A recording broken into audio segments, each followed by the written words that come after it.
Ceritanya dimulai di Spanyol tahun 1979.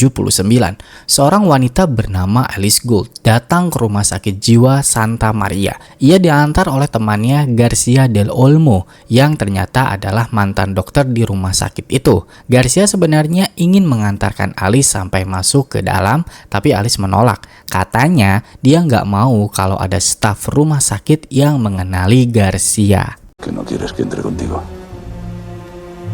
No. Ha llegado la nueva. Está todo en regla.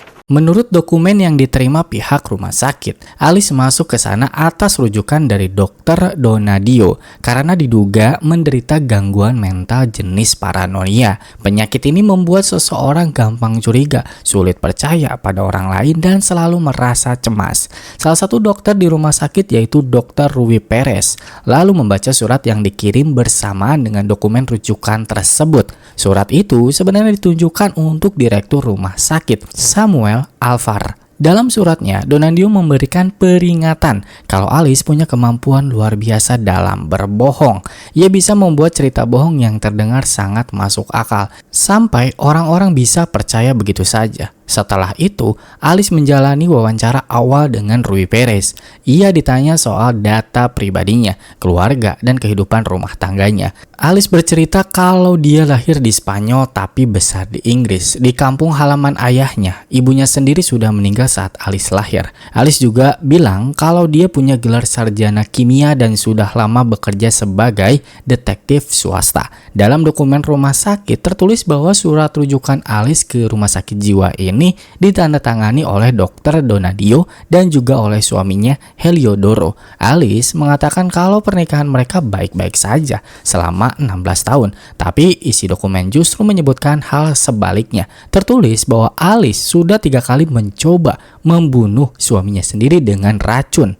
Karena itu, Heliodoro melapor ke pihak berwenang dan akhirnya Alice dirujuk ke rumah sakit jiwa oleh Dr. Donadio. Tentu saja Alice membantah semuanya. Versi Alice berbeda total. Ia bilang justru suaminya lah yang berusaha meracuninya, tapi setelah gagal, Heliodoro malah menjebloskan Alice ke rumah sakit jiwa dengan dalih gangguan mental supaya bisa menguasai seluruh harta milik Alice. Heliodoro juga menolak membawa kasus itu ke pengadilan karena tahu Alice punya uang untuk menyewa pengacara hebat dan kemungkinan besar akan menang. Mendengar semua penjelasan itu, Dr. Rui Perez hanya mencatat hasil wawancara. Dalam hatinya, dia sama sekali nggak percaya dengan cerita Alice. Menurutnya, semua yang dikatakan wanita itu hanyalah bentuk paranoia. Terlihat bagaimana dari ceritanya sering bertentangan dengan isi dokumen resmi tentang dirinya. Karena direktur rumah sakit, Dr. Samuel Alvar, sedang berlibur dan baru akan kembali sekitar 2 minggu lagi, maka Alice sementara ditangani oleh wakil direktur rumah sakit yaitu Monse. Las instalaciones son muy extensas. Monse mengajak Alice berkeliling untuk mengenal lingkungan Santa Maria. Tempat ini ternyata sangat luas. Ada area terbuka tempat pasien bisa berjalan-jalan di siang hari. Bahkan mereka diizinkan masuk ke hutan kecil yang masih dalam wilayah rumah sakit. Di sana juga ada bengkel mainan sederhana yang didirikan oleh Direktur Alvar. Para pasien boleh ikut bekerja di situ untuk melatih produktivitas sekaligus membantu proses pemulihan mental mereka. Setiap malam pukul 10, semua sel akan dikunci dan baru dibuka kembali keesokan paginya. Sebelum masuk ke ruangannya, Monse meminta Alice menyerahkan semua barang pribadinya, mulai dari jam tangan, cincin, rokok, korek, hingga buku-bukunya. Tapi setelah dibujuk cukup lama, Monse akhirnya memperbolehkan Alice membawa 1 buku saja, yaitu Alice pun memilih buku tentang penyakit paranoia. Setelah diperiksa kondisi fisiknya dan berganti pakaian pasien, Monse mengingatkan satu hal penting. Meskipun Alice berasal dari keluarga kaya dan berpendidikan tinggi, di tempat ini semua pasien dianggap setara. Mereka akan diperlakukan sama, sesuai dengan penyakit masing-masing. Begitu Monse menutup dan mengunci pintu dari luar, lampu koridor pun dipadamkan, tapi bukannya Alice tidur, Alice langsung membuka buku yang dibawanya. Ternyata di dalam buku itu terselip banyak kertas rahasia. potongan berita koran dan catatan tentang kasus pembunuhan seorang pasien bernama Demian.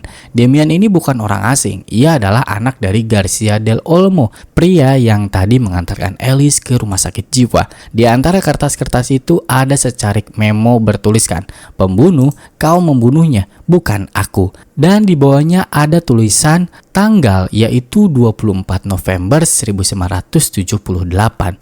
Menurut Alice, penulis memo misterius itu kemungkinan adalah seorang penderita skizofrenia. Saat melihat catatan-catatan itu, Alice langsung teringat pada Garcia del Olmo, orang yang dulu meminta bantuannya untuk menyelidiki kematian anaknya Demian. Dalam berita yang beredar, Demian dikabarkan meninggal karena bunuh diri. Tapi Garcia sama sekali tidak percaya. Ia yakin ada sesuatu yang janggal di balik kematian putranya. Dari sini kita mulai bisa menebak sesuatu. Mungkin aja Alice sebenarnya bukan pasien sungguhan. Ia bisa jadi memang dikirim secara diam-diam oleh Garcia untuk menyelidiki pembunuhan Demian dari dalam rumah sakit jiwa. Lalu adegan berganti ke waktu yang berbeda. Kita sebut saja ini sebagai timeline kedua. Malam itu hujan deras mengguyur dan suasana rumah sakit benar-benar kacau. Semua pasien tampak berkeliaran di luar sel. Sementara salah satu gedung terbakar hebat. Direktur rumah sakit jiwa, yaitu Dr. Samuel Alvar, ia tidak tahu bagaimana insiden ini terjadi. Menurut Dr. Rui Perez, ada seseorang yang sengaja membakar gedung itu. Dan anehnya, entah bagaimana, semua pintu sel bisa terbuka begitu saja. Namun kekacauan malam itu tidak berhenti sampai di situ aja. Seorang pasien ditemukan tewas bersimbah darah di dalam selnya sendiri. Melihat itu, Alvar langsung mengambil tindakan cepat. Ia memerintahkan seluruh staf untuk mengunci kembali semua pasien ke dalam sel dan segera menelpon polisi.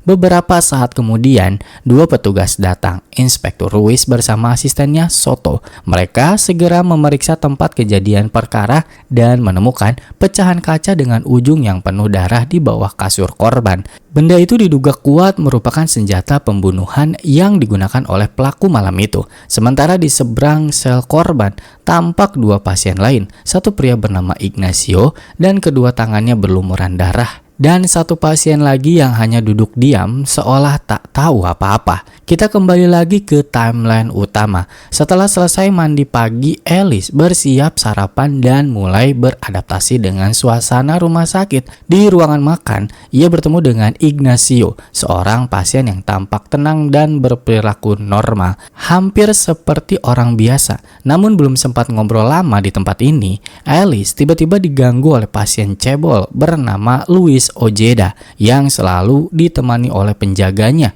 si pria besar yang kita sebut saja David. Karena kejadian ini, Ignacio langsung mengajak Alice untuk keluar merokok. Padahal di rumah sakit itu semua barang pribadi pasien sudah disita, termasuk rokok dan korek api. Tapi ada pengecualian. Hanya Ignacio yang diperbolehkan membawa rokok dan korek karena dianggap cukup waras dan bisa mengendalikan diri. Saat sedang duduk di luar, Alice memperhatikan dua pasien lain yang menarik perhatian, Remo dan Romulo, pasangan kembar yang lahir di rumah sakit itu. Orang tua mereka sama-sama menderita gangguan jiwa. Jadi bisa dibilang mereka tumbuh di dalam rumah sakit jiwa Santa Maria. Remo biasanya diam aja, menatap kosong tanpa ekspresi, tanpa bicara. Sedangkan Romulo, kembarannya, sering meniru gerakan orang-orang di sekitarnya. Tapi di balik sikapnya itu, Romulo dikenal sangat melindungi pasien wanita bernama Adele, gadis muda yang ia anggap sebagai adik kandungnya sendiri.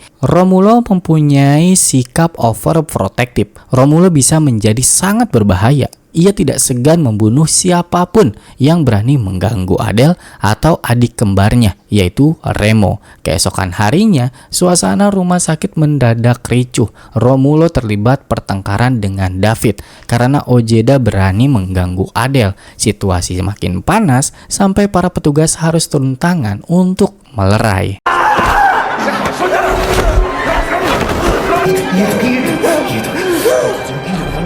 Di sisi lain, Alice menuju ruangannya Dr. Arellano. Alice sempat memperhatikan ruang arsip rumah sakit, tempat yang tampaknya menyimpan banyak dokumen penting. Lalu Alice menjalani sesi wawancara pertama dengan Dr. Arellano. Tujuannya adalah meneliti kondisi psikologis Alice, dan semua sesi itu direkam secara resmi. Selama wawancara, Alice terlihat normal dan menjawab dengan tenang. Tapi ketika Arellano menyinggung soal suaminya, yaitu Heliodoro, dan kasus percobaan racun yang dituduhkan padanya, Alice tiba-tiba berubah diam, tidak mau menjawab. Ia menolak membicarakan hal itu lebih jauh. Sementara di timeline kedua, penyelidikan polisi terus berlanjut. Inspektur Ruiz dan asistennya Soto menemukan sesuatu di dekat ruang laundry. Kaca jendelanya pecah dan terlihat seperti dipecahkan dari luar. Dari hasil analisis, mereka menyimpulkan bahwa pelaku kemungkinan masuk ke kamar korban lewat jalur itu. Artinya, dia harus melewati semua pintu pengamanan di koridor. Dengan kata lain, pelaku tahu betul seluk-beluk rumah sakit itu. Ruiz pun menduga kebakaran yang terjadi malam itu hanyalah pengalihan perhatian supaya pembunuh bisa berjalan tanpa terdeteksi. Kesimpulannya, pelaku bukanlah orang sembarangan. Dia cerdas, terencana, dan tahu apa yang dia lakukan. Setelah itu, Monse mulai menyiapkan daftar beberapa pasien yang dianggap masih cukup waras agar bisa diinterogasi satu persatu oleh pihak kepolisian. Timeline utama, saat sesi wawancara bersama Dr. Arellano, Alice terlihat tenang, tapi sebenarnya dia punya rencana lain. Ketika Arellano menuangkan air panas ke gelasnya, Alice berpura-pura menggeser gelas itu hingga tumpah ke celananya sendiri. Melihat hal itu, Arellano langsung mempersilahkannya menggunakan toilet karyawan agar bisa membersihkan diri. Begitu sampai di toilet, ia menyumbat WC dengan gulungan kaos kaki dan tisu sampai airnya meluap dan meluber kemana-mana. Lalu Alice memanggil penjaga ruang arsip, dan kesempatan itu langsung dimanfaatkan Alice. Saat ruang arsip kosong, ia cepat-cepat masuk ke dalam dan mencuri daftar pasien yang pernah mendapatkan izin keluar rumah sakit pada tanggal 24 November 1978. Tanggal yang sama seperti yang tertulis di memo misterius yang ia temukan sebelumnya. Ketika membuka daftar itu, Alice melihat dua nama yang langsung menarik perhatiannya, yaitu Ignacio dan Ojeda.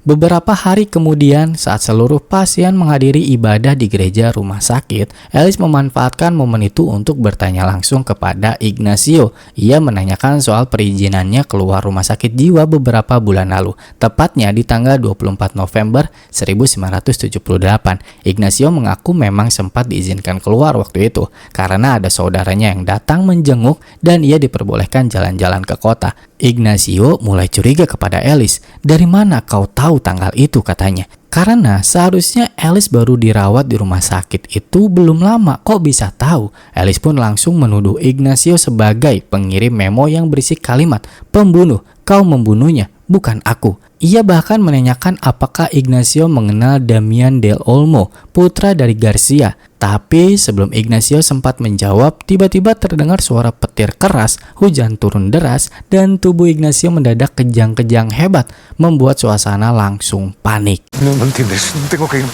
Tranquilo. Por favor, ayuda. Kita beralih ke timeline kedua lagi. Di sana suasana rumah sakit masih kacau setelah insiden kebakaran dan pembunuhan malam itu. Petugas forensik sudah tiba di lokasi untuk melakukan otopsi pada korban. Tapi Soto bilang petugas ini tuh masih amatiran, bukan yang biasanya. Ruiz tak peduli, yang penting pekerjaannya selesai. Sementara pihak rumah sakit menyiapkan beberapa pasien yang masih agak waras untuk dimintai keterangan. Salah satu dari mereka adalah Ignacio. Bukan sembarang menuduh karena kedua tangan Ignacio penuh bekas darah kan. Inspektur Ruiz langsung yakin bahwa Ignacio adalah pelaku pembunuhan tersebut. Tapi tuduhan ini tak berlaku ketika datangnya Soto. Ia memberikan kabar dari forensik. Ignacio mengalami hidrofobia, ketakutan berlebih kepada air, dan tidak mungkin dia adalah pelakunya. Sementara itu, petugas forensik mulai memeriksa jasad korban. Inspektur Ruiz yang melihat dari luar Ia mengatakan tidak percaya pada petugas forensik yang amatiran ini. Menurutnya, luka-luka yang ada sudah cukup jelas. Korban tewas karena sayatan benda tajam seperti pecahan kaca, sama seperti yang ditemukan di TKP baginya. Otopsi ini hanya membuang waktu. Setelah semua pasien dikembalikan ke dalam sel, muncul fakta baru. Jumlah pasien yang terdata hanya 137 orang, padahal totalnya seharusnya 138. Artinya, ada satu pasien yang hilang dan kemungkinan besar dialah otak di balik seluruh kekacauan malam itu. Joder. Sekarang kita kembali ke timeline utama. Untungnya Ignacio selamat setelah sempat kejang-kejang di bawah hujan. Di momen itu Alice akhirnya jujur dan mengungkap identitas aslinya. Dia bukan pasien gila, melainkan seorang detektif yang dikirim oleh Garcia del Olmo untuk menyelidiki kematian anaknya, yaitu Demian.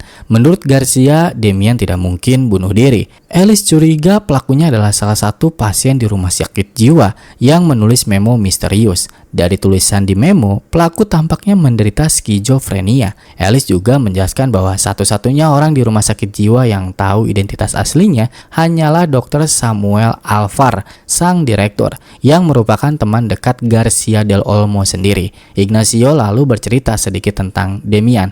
Katanya Demian adalah pasien dengan skizofrenia parah, sering berhalusinasi dan kerap berkelahi dengan Luis Ojeda.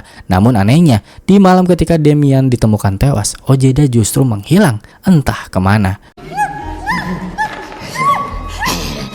Beberapa hari kemudian, saat Alice sedang bekerja di bengkel mainan rumah sakit, tiba-tiba Ojeda kembali berulah. Ia mengganggu seorang pasien wanita, membuat Alice spontan mengejarnya ke dalam hutan. Kita ke timeline kedua dulu sebelum tahu kelanjutan Alice ngejar Ojeda. Ruiz bicara berdua dengan Alvar untuk membahas tragedi yang sedang terjadi. Alvar meminta kepada Ruiz untuk lupakan saja masalah ini karena membuang waktu kepolisian dan juga dirinya. Dengan kata lain, Alvar ingin menutup kasus kematian malam ini, namun tak lama dari itu ada telepon datang, seseorang mengabarkan kalau pelaku telah ditemukan. Kita kembali ke timeline pertama lagi. Alice saat di tengah hutan, ia malah dikejutkan oleh kemunculan Romulo. Romulo menarik Alice dan membawanya ke rumah pohon yang ia bangun sendiri. Di sana ada juga Adele. Romulo tampak begitu lembut kepada Alice, bahkan sampai menganggap Alice sebagai ibunya sendiri. Tapi suasana tenang itu mendadak berubah. Terdengar suara dari balik pepohonan, membuat Alice terkejut dan segera berjalan keluar rumah untuk melihatnya.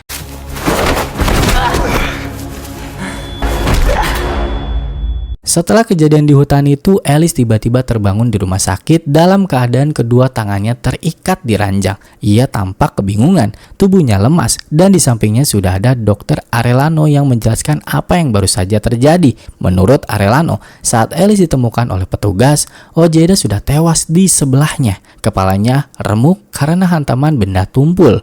Alice tentu saja kaget. Ia sama sekali tidak ingat apa yang sebenarnya terjadi. Ia hanya teringat ketika Ojeda mulai menyerangnya di tengah hutan. Sekarang pertanyaan besar muncul di kepalanya. Apakah waktu itu Alice masih sadar dan membunuh Ojeda untuk membela diri, atau sebenarnya ada orang lain yang datang dan memukul Ojeda hingga tewas? Semuanya terasa buram, seolah-olah otaknya dikacaukan oleh sesuatu. Tak lama kemudian, Dr. Samuel Alvar, direktur rumah sakit yang baru saja pulang dari liburan, datang menjenguk Alice. Keduanya kemudian berbincang mengenai insiden yang baru saja terjadi. Namun bukannya menjawab, Alice justru langsung membicarakan soal penyelidikannya sebagai seorang detektif yang sedang mengungkap kasus kematian Demian, putra dari Garcia del Olmo. Alice juga menjelaskan bahwa selama ini dialah yang dikirim langsung oleh Garcia, dan bahwa Dr. Alvar sendiri pernah menulis surat yang berisi petunjuk bagaimana cara masuk rumah sakit jiwa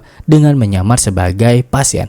Surat itu, kata Alice, adalah bagian dari rencana besar untuk mencari kebenaran kematian Demian. Namun reaksi Alvar justru membuat Alice makin bingung. Dengan wajah datar, Alvar berkata bahwa ia sama sekali tidak tahu apa-apa. Menurutnya, ini adalah pertama kalinya ia bertemu dengan Alice, dan ia tidak pernah menulis surat atau berbicara dengan Garcia mengenai apapun. Alice langsung shock mendengar itu. Kalimat Alvar terasa seperti pisau yang menusuk pikirannya. Kalau benar Alvar tidak mengenalnya, lalu siapa yang menulis surat itu? Siapa yang memintanya datang ke rumah rumah sakit ini. Dalam kepanikan, Alice berusaha keluar dari ruangan ini dan memaksa untuk menelpon Garcia demi membuktikan kebenarannya. Namun Dr. Alvar justru memanggil penjaga. Ia menilai kondisi Alice sudah terlalu berbahaya dan memerintahkan agar Alice segera dibius dan dikurung kembali.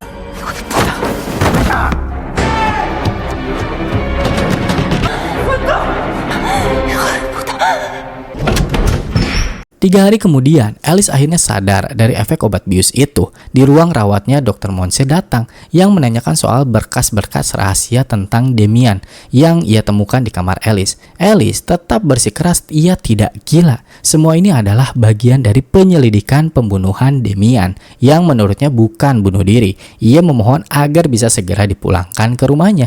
Namun, Dr. Monse menolak. Sebagai wakil direktur, Monse menjelaskan bahwa Alice baru bisa dipulangkan setelah menjelaskan seluruh alasannya berada di rumah sakit di hadapan rapat dewan medis. Dan dari raut wajahnya, kita bisa lihat jelas Alice mulai menyadari sesuatu yang jauh lebih menakutkan, bahwa mungkin semua orang di rumah sakit ini sedang memainkan peran dalam sesuatu yang jauh lebih besar dari yang ia duga. Rapat dewan medis pun akhirnya digelar. Suasana ruang rapat terasa tegang. Di sana sudah hadir Dr. Alvar, Dr. Monse, Rui Perez, Dr. Arellano, dan satu dokter lainnya, Dr. Bernados. Di kursi tengah, Alice duduk dengan tangan terlipat, siap menjelaskan segalanya. Dengan suara tenang tapi tegas, Alice memulai penjelasannya. Ia mengaku bahwa semua pengakuannya di awal, termasuk soal suaminya Heliodoro yang disebut-sebut ingin meracuninya, itu adalah kebohongan. Ia sengaja melakukan itu supaya benar-benar dianggap gila dan bisa masuk ke rumah sakit ini tanpa dicurigai. Menurutnya,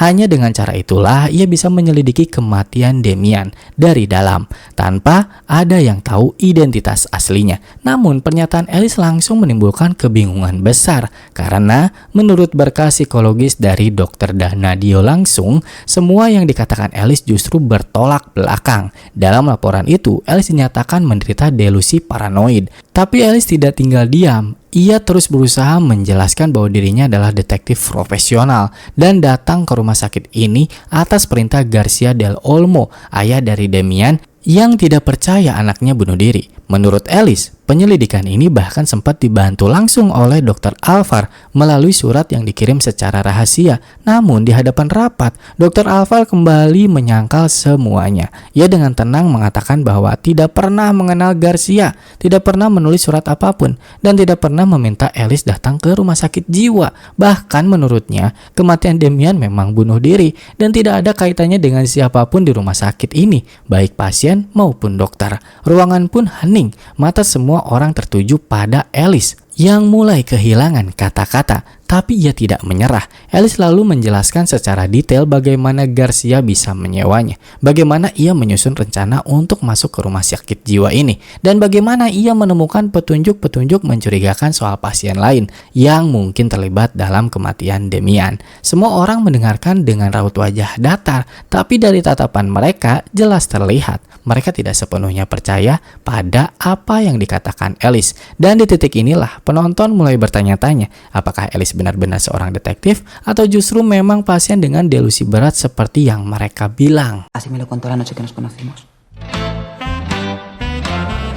Kisah sebenarnya dimulai dari Alice sebelum masuk ke rumah sakit jiwa. Heliodoro, suami Alice, memperkenalkan Alice kepada Garcia del Olmo. Dari pertemuan itu, Garcia menyerahkan selembar surat-surat yang katanya ditulis oleh si pengirim memo misterius. Dari gaya bahasanya, mereka curiga penulis surat itu mengidap skizofrenia dan dikirim dari lokasi yang tak jauh dari Santa Maria. Karena itulah Garcia yakin satu-satunya cara mengungkap siapa pengirim dan siapa pembunuh Demian adalah dengan cara mengirim seseorang masuk ke rumah sakit jiwa untuk menyelidiki dari dalam. Pilihan akhir pun Alice melakukan rencananya yang begitu luar biasa. Alice harus berpura-pura sakit jiwa supaya bisa tinggal di sana tanpa dicurigai, mengamati pasien, dan menelusuri siapa yang pergi pada tanggal 24 November itu. Di awal penyelidikannya, Alice sempat mencurigai Ignacio karena namanya muncul pada daftar izin keluar tanggal tersebut. Tapi setelah ditelusuri,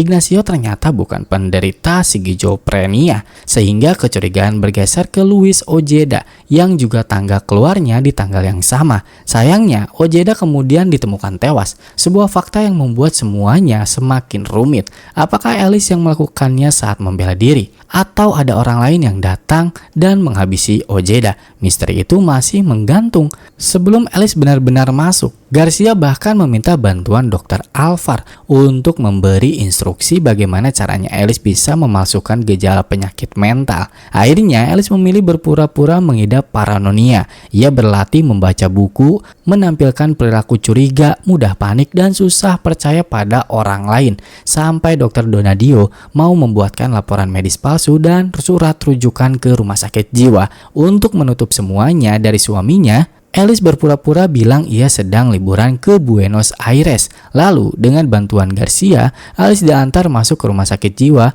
memulai operasi penyamaran yang beresiko tinggi itu. ¿Preparada? Voy a averiguar qué le pasa a su hijo.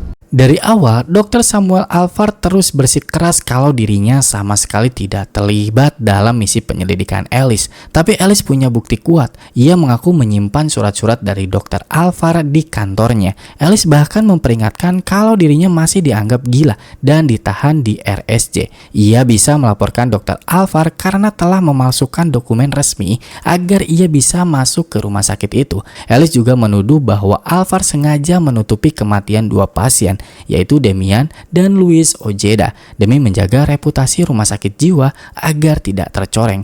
Tuduhan itu membuat Alvar semakin tersulut emosi. Ia menegaskan semua yang dikatakan Alice hanyalah delusi. Ia tetap berpegang pada laporan medis dari Dr. Donadio dan tanda tangan suaminya, Heliodoro, yang menyatakan bahwa Alice memang menderita gangguan mental. Meski begitu, menariknya, sebagian besar dokter lain di ruangan rapat justru mulai percaya pada Alice. Bagi mereka, Alice terlihat terlalu tenang, terlalu logis untuk disebut gila. Semua tes dan wawancara yang dijalaninya pun ia lewati tanpa menunjukkan gejala penyakit mental. Namun bagi Alvar, justru itulah bukti bahwa Alice berbahaya karena terlalu pintar membuat cerita yang bisa dipercaya siapa saja. Ia lalu mulai membeberkan kronologi versi medis yang tertulis di berkas Dr. Donadio. Menurut laporan itu, Alice telah mencoba meracuni Heliodoro sebanyak 3 kali. Di percobaan terakhir, Heliodoro sempat merasakan sakit perut yang luar biasa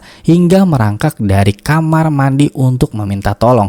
Ia menelpon Dr. Donadio agar segera menjemput Alice ke rumah sakit jiwa. Sementara Alice di rumah malah menari-nari dengan musik keras seolah tak terjadi apa-apa. Setelah itu, Heliodoro menemukan botol racun di laci dapur rumah mereka. Tapi untuk memastikan, ia meneteskan racun itu ke minuman dan memberikan pada Alice. Malamnya, Alice langsung menderita sakit perut hebat. Keesokan harinya, ia panik ketika melihat Heliodoro menyerahkan botol racun itu ke petugas laboratorium. Menurut Alvar, dari situlah semua delusi Alice mulai terbentuk. Ia mulai meyakini bahwa dirinya bukan pelaku, melainkan seorang detektif yang sedang menyelidiki kasus kematian Demian, sebuah kasus yang memang sempat ramai diberitakan. Dengan kata lain, semua kisah tentang penyamaran Garcia del Olmo dan konspirasi di rumah sakit jiwa bisa jadi hanyalah rekayasa pikiran Alice sendiri. Dan itulah kesimpulan versi dari Dr. Alvar. Monse dan Arellano menilai semua argumen yang dilontarkan Alice belum cukup kuat. Mereka butuh bukti nyata, yaitu setidaknya kesaksian langsung dari orang-orang yang disebutkan Alice, yaitu Heliodoro, Dr. Donadio, dan Garcia del Olmo. Sayangnya, satu persatu dari mereka tak bisa dihubungi. Heliodoro, sang suami, belum memberikan kabar apapun. Donadio juga tak membalas pesan telegram karena sedang berada di konspirasi medis di Zurich. Alice mencoba menjelaskan mungkin saja Heliodoro sedang pergi ke Buenos Aires untuk mencarinya karena sebelumnya ia memang bilang akan berlibur ke sana, tapi justru disitulah kejanggalannya. Kalau benar suaminya tidak menemukan Alice selama berhari-hari, seharusnya Heliodoro sudah panik dan melapor ke polisi, bukan malah diem aja. Dari ketiga orang itu, satu-satunya yang bisa dihadirkan adalah Garcia del Olmo, dan dari sinilah semuanya mulai terasa aneh. Saat Alice menghampiri seseorang seorang pria yang dianggapnya adalah seorang polisi. Alice langsung terdiam. Dia ini mirip banget sama Garcia del Olmo yang ia kenal, tapi bukan seperti ini wajahnya. Benar-benar mirip, sampai-sampai Alice tidak mengenali bahwa dirinya adalah Garcia del Olmo yang asli. Yap, benar, ini adalah Garcia del Olmo, ayah Demian. Ia menatapnya bingung karena orang yang dihadapannya bukanlah Garcia yang ia kenal. Artinya, pria yang mengantar Alice ke rumah sakit jiwa di awal film adalah Garcia palsu. Y usted afirma que está aquí actuando en mi nombre. Sejak saat itu kondisi Alice memburuk. Ia kemudian dimandikan, diberi terapi kejut listrik, dan dipindahkan ke bangsal khusus pasien berbahaya. Di sana, kita melihat Alice berada di antara kesadaran dan alam bawah sadarnya. Dalam pikirannya, muncul kembali potongan-potongan ingatan yang selama ini kabur. Ia melihat sosok pria yang dulu ia anggap sebagai Garcia del Olmo. Kini kita tahu, itu adalah Garcia palsu. Lalu muncul adegan lain, saat pesta bersama suaminya, Heliodoro. Dan di sanalah untuk pertama kalinya Alice bertemu dengan Garcia palsu. Tapi dari tatapan mereka terasa ada sesuatu yang disembunyikan, baik oleh Heliodoro maupun pria yang menyamar sebagai Garcia. Kemudian adegan berganti ke momen ketika Alice meminta tanda tangan Heliodoro untuk surat medisnya. Dan di sini mulai terlihat jelas bahwa Heliodoro dan Garcia palsu mungkin punya rencana tersembunyi terhadap Alice. Setelah itu, Alice akhirnya siuman. Ia mulai menjelaskan semuanya pada Dr. Arellano dan Monse, dua orang yang masih percaya kalau Alice sebenarnya baik-baik saja. Dari sini barulah semua mulai terlihat jelas. Alice mengaku bahwa otak dibalik semua kekacauan ini adalah Heliodoro, suaminya sendiri, yang ingin mengambil seluruh harta kekayaan milik Alice. Kalau kita ingat lagi apa yang dia ceritakan di rapat sebelumnya, semuanya ternyata benar. Mulai dari surat medis palsu, penyelidikan kasus Demian di rumah sakit jiwa, sampai semua kejadian yang ia alami di sana. Tidak ada yang direkayasa. Tapi ada satu hal penting yang baru Alice sadari.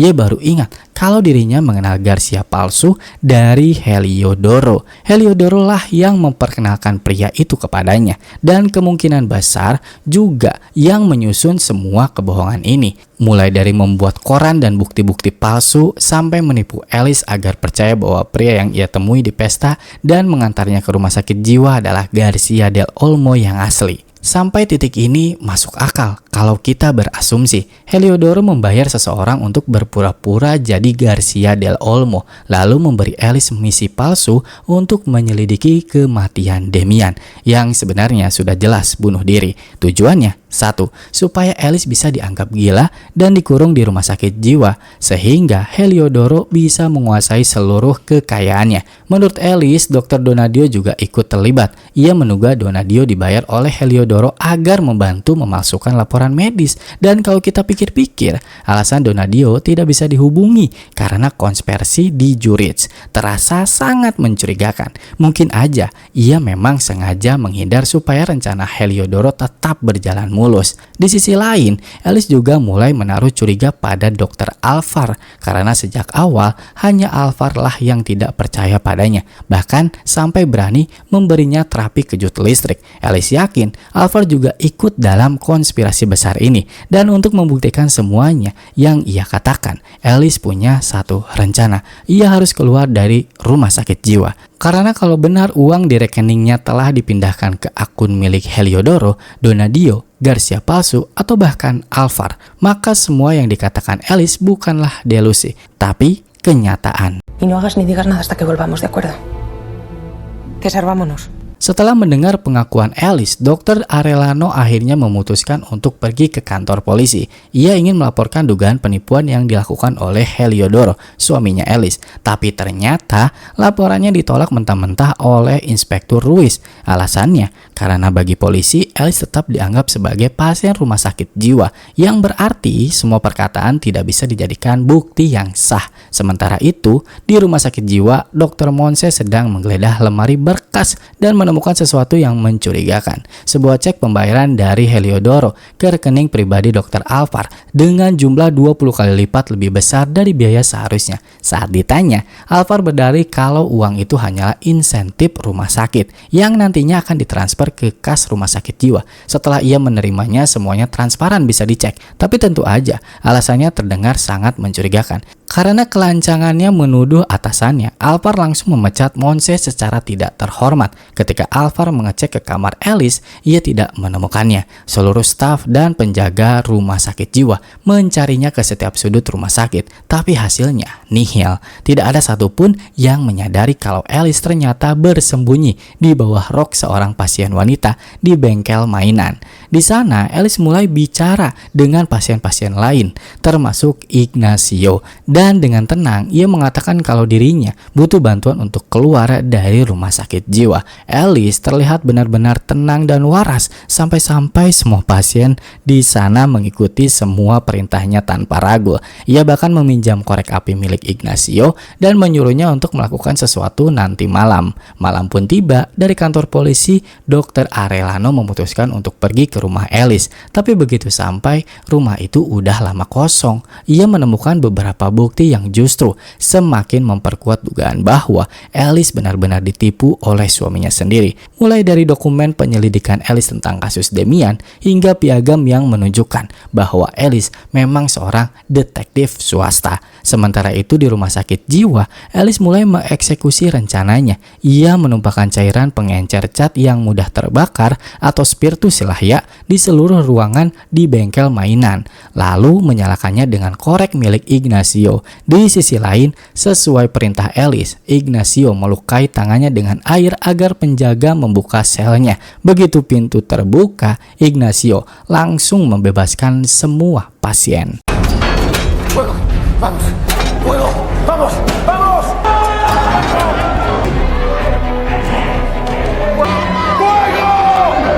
Dan dari sini kita bisa menyimpulkan bahwa semua yang terjadi di timeline kedua, yaitu kebakaran besar dan kekacauan di rumah sakit jiwa, sebenarnya adalah kejadian yang terjadi setelah momen ini. Situasi di rumah sakit jiwa pun langsung berubah jadi kacau balau. Para penjaga berusaha sekuat tenaga mengamankan pasien-pasien yang kabur dari sel, sementara api di bengkel mainan terus membesar. Hujan deras mengguyur malam itu, tapi bukannya membantu, justru membuat suasana semakin kacau. Pintu pemisah antara area pasien dan area keluar ikut terbuka, membuat banyak pasien berlarian ke taman rumah sakit. Namun untungnya, gerbang utama masih dijaga ketat oleh satpam, jadi tidak ada yang benar-benar bisa keluar dari rumah sakit jiwa. Sementara itu, Ignacio berjalan sendirian menyusuri bangsal, dan di sanalah ia menemukan pemandangan yang mengerikan. Seorang pasien tewas mengenaskan di dalam selnya, dan itu adalah Romulo. Dari sini alur film kembali ke timeline kedua, bagian yang sudah pernah kita lihat sebelumnya. Dr. Alvar memanggil polisi Inspektur Ruiz, lalu Soto menemukan serpihan kaca yang digunakan untuk membunuh Romulo. Ignacio pun kembali menjadi tersangka utama, namun jumlah pasien yang terdata hanya 137 dari total 138. Artinya ada satu pasien yang hilang, dan kita semua tahu itu adalah Alice.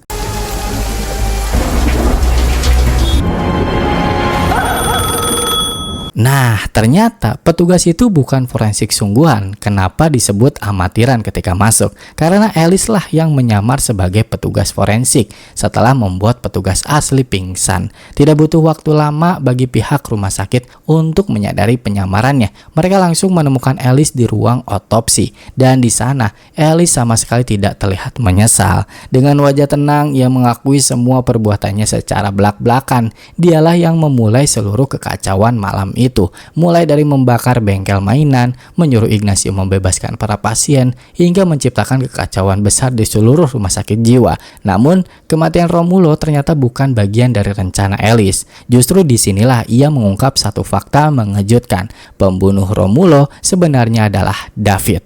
Alice akhirnya menjelaskan semuanya. Malam ketika Ojeda berusaha memperkosanya di hutan, orang yang sebenarnya membunuh Ojeda adalah Romulo, yang memang saat itu berada di sekitar lokasi. Dan ternyata David melihat sendiri kejadian itu. Ia tahu Romulo adalah pembunuh Ojeda, dan malam ini saat kekacauan melanda rumah sakit jiwa, David memanfaatkan situasi ini untuk membalas dendam. Ia membunuh Romulo dengan pecahan kaca dari pintu ruang laundry. Setelah David dibawa polisi, Inspektur Ruiz dan Soto pun menanyai Alice. Apa yang membuatnya berani memulai insiden besar di rumah sakit jiwa malam itu? Dengan tenang, Alice menjawab bahwa dirinya adalah seorang detektif swasta yang ditahan di luar kehendaknya sendiri karena ditipu oleh suaminya, Heliodoro. Dan ternyata semua yang dikatakan Alice bukan omong kosong. Posisinya kini semakin kuat karena bukti-bukti nyata mulai bermunculan. Mulai dari piagam detektif swasta yang ditemukan Arellano di rumahnya, hingga hasil penyelidikan polisi membuktikan bahwa Heliodoro benar-benar mengosongkan rekening milik Alice. Atas semua fakta itu, Alice akhirnya diperbolehkan memberi pernyataan resmi kepada polisi. Karena bagaimanapun, meskipun insiden RSJ menelan korban, Romulo tidak akan terbunuh jika Alice tidak memicu kekacauan demi membuka kebenaran. Dewan Rumah Sakit Jiwa yang terdiri dari Arellano, Monse, Rui Perez, dan Bernados akhirnya sepakat menandatangani surat pemberhentian Dr. Samuel Alvar dari jabatannya sebagai Direktur Rumah Sakit Jiwa Santa Maria. Esok harinya pun dijadwalkan rapat anggota luar biasa yang akan menentukan nasib akhir Alice, apakah dia benar-benar gila atau justru waras sepenuhnya. Keesokan harinya, sebelum rapat dimulai, Alice sempat menjenguk si kembar yang masih hidup, dan di sanalah terungkap fakta mengejutkan. Yang tewas semalam sebenarnya adalah Remo, bukan Romulo, karena pada malam kekacauan itu Romulo sedang melindungi adiknya, Adele, dan David mengira Remo adalah Romulo sehingga dia membunuh Remo. Singkat cerita, rapat besar pun dimulai. Ruangan penuh dengan dokter-dokter dan anggota Dewan Medis Rumah Sakit Jiwa Santa Maria. Dari hasil investigasi terakhir, diketahui bahwa Heliodoro telah kabur ke Asia, membawa seluruh uang milik Alice. Statusnya kini buron. Untuk bisa keluar dari rumah sakit jiwa, Alice harus mendapat suara mayoritas dari para anggota dewan. Dan hasilnya, sebagian besar setuju bahwa Alice tidak mengalami gangguan jiwa. Namun seperti biasa, Dr. Alvar tetap bersikeras berpegang pada laporan medis dari Dr. Donadio dan menganggap Alice mengidap paranoia. Menurutnya, satu-satunya hal yang benar dari semua cerita Alice hanyalah soal niat jahat Heliodoro yang sengaja menjebloskan istrinya ke rumah sakit jiwa agar bisa menguras kekayaannya. Dan tanpa banyak bicara lagi, Dr. Samuel Alvar pun mengundurkan diri dari jabatannya sebagai Direktur Rumah Sakit Jiwa Santa Maria dengan sukarela. Sebelum meninggalkan rapat, Dr. Alvar bicara. Ia semalam sempat dihubungi langsung oleh Dr. Donadio, dan ternyata selama ini Donadio tidak pernah membaca pesan telegram karena setelah menghadiri konspirasi di Zurich, ia langsung pergi berlibur bersama istrinya. Mendengar itu, wajah Alice langsung pucat dan panik karena kini hanya ada 3 orang kunci yang bisa membuktikan apakah ceritanya benar atau tidak. Pertama, Garcia, rekan yang ia akui menjemputnya di awal film, tapi ternyata Garcia yang dia kenal Alice adalah palsu. Kedua, Heliodoro, suaminya, yang memang sudah terbukti menguras rekening Alice dan kabur ke Asia. Dan ketiga, Dr. Donadio, dokter yang menulis laporan medis bahwa Alice adalah pasien dengan gangguan paranoia berat. Suasana ruangan berubah tegang. Semua mata kini tertuju ke arah pintu. Saat Dr. Donadio akhirnya masuk ke dalam ruang rapat, Alice menatapnya dengan wajah kaget. Karena pria yang baru saja masuk itu, dia adalah orang yang sama yang mengantarkan ke rumah sakit jiwa di awal film. Donadio menarik nafas panjang dan menatap Alice, lalu berkata, ¿En qué lío te has metido esta vez? Alice membeku, matanya kosong, bibirnya gemetar, dan ia tak mampu bicara apa-apa lagi. Dan di saat itu juga, semua orang di ruangan akhirnya menyadari kebenaran yang sesungguhnya. Selama ini, semua cerita Alice hanyalah hasil dari halusinasi dan fantasinya sendiri. Seluruh kisah yang ia bangun semuanya hanyalah dongeng dari pikiran seorang wanita jenius yang ternyata benar-benar mengidap gangguan jiwa. Ironisnya, seluruh dokter di Rumah Sakit Jiwa Santa Maria kecuali Alvar, bahkan 2 orang polisi, tanpa sadar telah terseret masuk ke dalam permainan pikiran ciptaan Alice sendiri. Dan mungkin kamu yang nonton percaya sama cerita yang dibangun oleh Alice. Film pun tamat. Tapi dari sini pasti ada yang bertanya-tanya, bukti yang ditemukan Arellano di rumah gimana penjelasannya? Oke, biar ku jelaskan sedikit lagi. Mungkin salah, mungkin benar, bisa dikoreksi. Alice memang benar orang kaya, seorang detektif swasta. Dia ketakutan kalau hartanya akan diambil alih oleh suaminya yaitu Heliodoro dan mencoba membunuhnya sebanyak 3 kali menggunakan racun. Tapi gagal. Dari sini gangguan jiwanya muncul yaitu paranoid akut dan Heliodoro menggunakan kesempatan ini untuk menaruh istrinya ke rumah sakit jiwa. Dr. Donadio adalah yang memeriksa Alice selama ini dan juga mengantarkan Alice ke rumah sakit jiwa. Bakatnya Alice mengarang cerita dan berbohong membuat seluruh isi rumah sakit dan polisi mempercayai perkataannya. Cuma Alvar yang sadar kalau cerita yang dia bangun adalah kebohongan. Kalau kamu korban kebohongan Alice atau yang sadar Alice adalah pembohong? Coba tulis di komentar.